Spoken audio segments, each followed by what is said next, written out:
Hola Lidemi, bienvenidos a 24 segundos. Hoy nos centramos en New York Knicks y nos vamos a hacer una pregunta. ¿Qué opciones tiene Nueva York para la agencia libre de 2021? Antes de responderla vamos a mirar el efectivo de esta temporada, vamos a mirar un poco las expectativas que se puede tener de él y vamos a ver que el mercado que han hecho pues no es precisamente para ganar ahora. Por ejemplo, vemos las llegadas que son Austin Rivers, Omari Spellman, Jacob Evans, Alec Burks y Nerlens Noel, además del draft de Obi Toppin. ¿Quiénes son? Bueno, Austin Rivers ya lo conocemos, es un jugador que es un anotador exterior con más o menos acierto, es un jugador que sigue en la NBA, según mucha gente, gracias a su padre, que le ofreció un contrato de aquella en Los Ángeles Clippers. Luego se terminó desarrollando en un jugador decente de NBA, pero no es un jugador que vaya a elevar el nivel de estos Knicks, sino que va a hacer buena figuración cuando salga de banquillo, cuando le den minutos y pues poco más. Omari Spellman es un jugador que cuando llegó a la NBA se esperaba de él que fuese un tipo de Draymond Green, que además llegó de la mano de Atlanta Hawks, pero cuando intentaron hacer ese especie de proyecto Golden State con Kevin Huerter, con Trae Young, no se ha desarrollado como se esperaba hasta ahora, pero bajo las órdenes de Tom Thibodeau, el nuevo entrenador de New York Knicks, pues quizás pueda desarrollar un poco su faceta defensiva. Ofensivamente, pues es un jugador que parece que siempre está un poco en sobrepeso, eso, tanto ofensiva como defensivamente, por supuesto, pero tiene una mano decente de tres, tiene un principio de visión de juego, entonces podría resultar un jugador interesante si se desarrolla, pero no está ni mucho menos dicho que lo haga. Alec Burks, por su parte, es un escolta anotador. El año pasado promedió 15 puntos por partido, con más de un 38% de acierto en tiros de 3, 38,5 concretamente. No es el mejor playmaker, pero muestra un principio de voluntad para pasar, aunque no tenga una gran visión, puede hacer extra pases y cosas de ese tipo.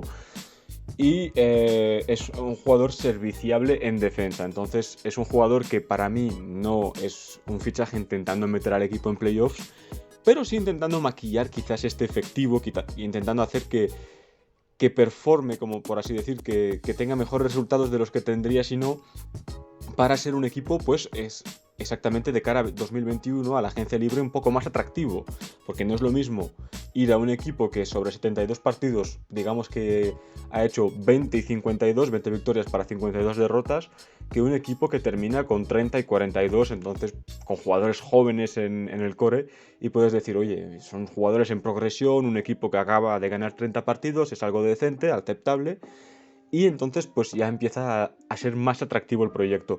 Además de esto, bueno, tenemos la última llegada, Nerlens Noel, que es un buen big de rotación, buen defensor, sobre todo en intimidación, en protección de aro.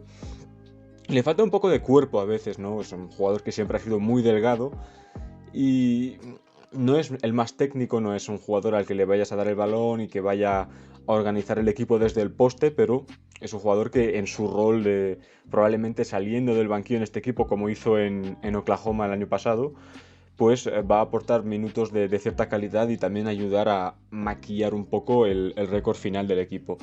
En las salidas tenemos a Damian Dotson, Wayne Ellington, Taz Gibson, Morris Harkless y Bobby Portis.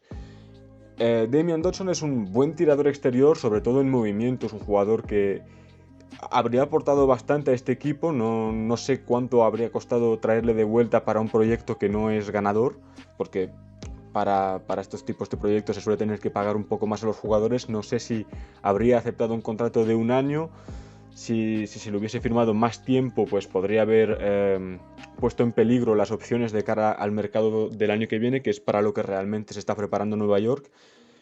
Por lo cual es una salida que, aunque duela, tiene su parte de lógica. Wayne Ellington, por su parte, es un tirador exterior sin más, jugador que creo que podrían haber mantenido en plantilla, aunque también entiendo que le hayan dejado salir, puesto que tienen las posiciones de base y escolta, que es donde juega él, la posición de escolta. De base no puede jugar. Algo cubiertas ya, ¿no? Tienen a Frank Ntilikina, Dennis Smith Jr., el Fred Payton, Austin Rivers, que acaba de llegar, Immanuel Quickley, que acaba de ser fichado vía el draft, Alec Burks y Jacob Evans, además de RJ Barrett. Entonces, claro, la salida de un jugador que puede aportar incluso en tiro exterior es normal que salga, sobre todo cuando se le reemplaza con Alec Burks, ¿no? Un upgrade de directo. Sale también Tash Gibson y Maurice Harkless, dos jugadores de experiencia, dos jugadores que aportan, sobre todo en defensa, que es algo que me habría gustado verles seguir, quizás porque son más complementarios, sobre todo el caso de Maurice Harkless jugando de 4 defensivo.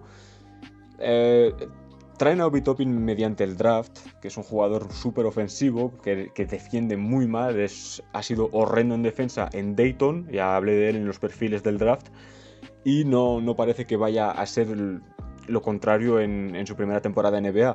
Julius Randle es un jugador también parecido a Obi Toppin, con menos tiro exterior, entonces queda el interrogante alrededor de Randle de si será traspasado o no. Yo, si fuese New York Knicks, intentaría moverle, aunque pues, a ver qué pueden sacar en contra de él, puesto que le quedan 3 años de contrato todavía a Julius Randle.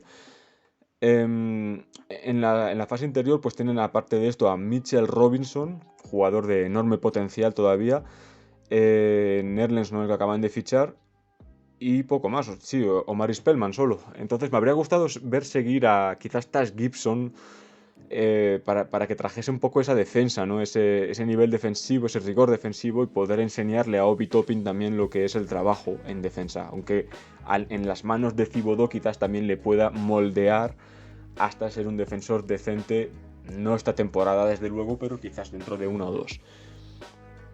Una opción para mantener a Obi Toppin y Julius Randle en plantilla sería quizás poner a Obi Toppin de 3, ¿no? Porque tiene un tiro de 3 bastante decente, entonces ponerle de alero.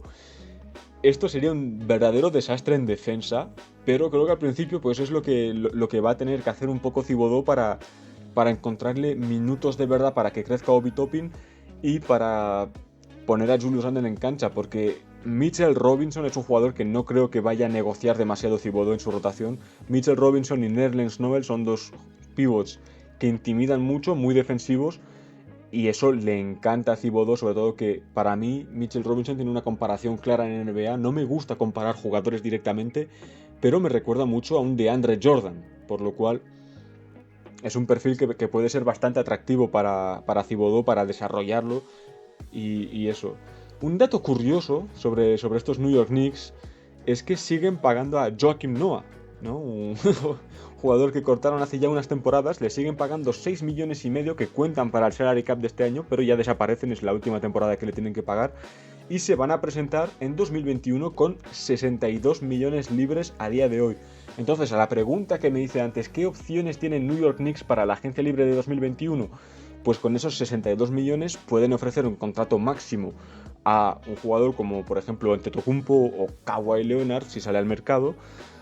Tienen una atractividad que va a depender mucho del desarrollo de RJ Barrett, Obi Toppin y Mitchell Robinson, y sobre todo la posibilidad de un traspaso de uno de ellos, ¿no? Sobre todo me fijo en Mitchell Robinson porque RJ Barrett es un jugador que puede encajar con cualquier estrella, pero si traen a Antetokounmpo, ¿cuál es el fit? ¿Cómo encajaría con Mitchell Robinson en la plantilla? Puesto que Obi Toppin nunca va a ser un alero, un 3, aunque le puedan meter minutos ahora para desarrollarse, para que tenga tiempo de juego, pero en un equipo hecho para ganar alrededor de una superestrella nunca va a ser un alero.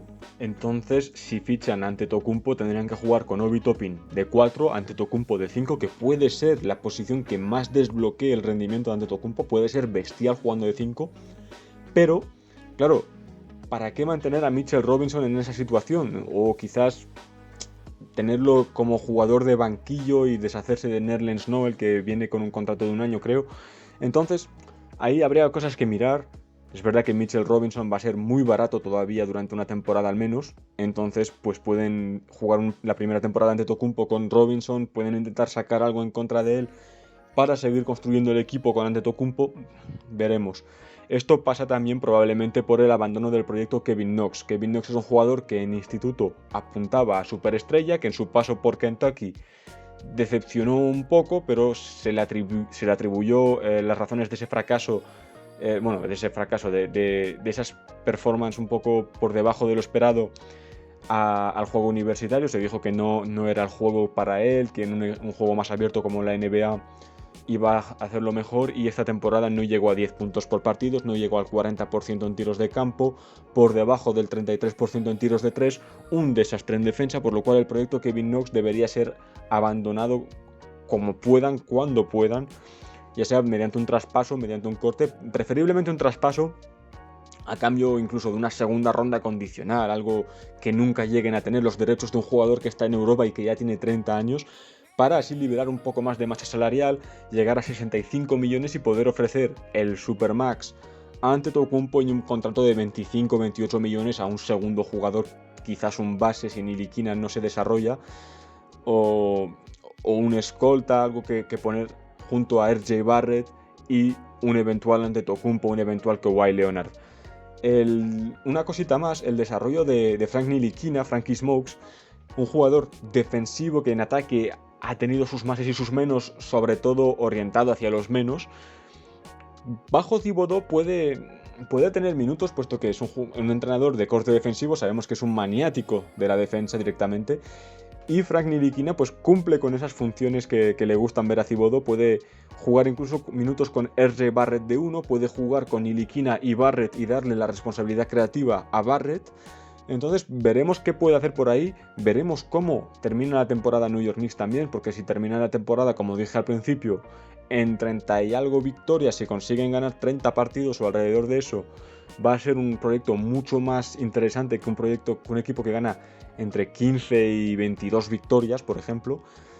Entonces, pues te dependerá. Yo me lo espero este equipo de New York Knicks en probablemente entre 20 y 25 victorias. Entonces no creo que vaya a ser el proyecto más atractivo, pero sí que la ciudad de Nueva York en sí es un enorme aliciente para firmar para cualquier agente libre. Entonces veremos también de cara a 2021 qué es lo que más tira a los agentes libres. La posibilidad de ganar más dinero en Nueva York después de un tiempo en el que ha habido menos dinero en la NBA. Entonces pueden decirse, he perdido un poco en patrocinios debido al COVID y todo eso, voy a recuperarlo yendo a Nueva York, y ahí en Nueva York también va a ser fácil construir un equipo a mi alrededor, o si por lo contrario van a decidirse un poco más en base a los resultados deportivos, y entonces New York Knicks va a ser un equipo que apenas miren en la agencia libre. ¿Vosotros qué pensáis? ¿Qué opciones pensáis que tienen para 2021 los New York Knicks? ¿Pensáis que son candidato real a la firma de Antetokounmpo o un Kawhi Leonard o jugadores de este standing? ¿Pensáis que New York Knicks va a estar más cerca de 15-20 victorias o de 25-30 victorias? Decídmelo todo abajo. ¿Qué esperáis de esta temporada para RJ Barrett? ¿Creéis que va a dar un salto o por lo contrario creéis que va a seguir siendo el mismo jugador que antes? Decídmelo todo en comentarios. ¿Qué esperáis de Thibodeau?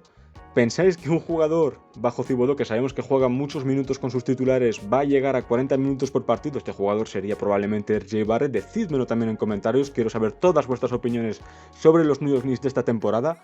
Yo no me queda mucho más que decir. Simplemente que si os ha gustado el vídeo, le deis like. Si queréis más, suscribíos. Estos son los 30 preguntas para 30 equipos antes de la temporada NBA.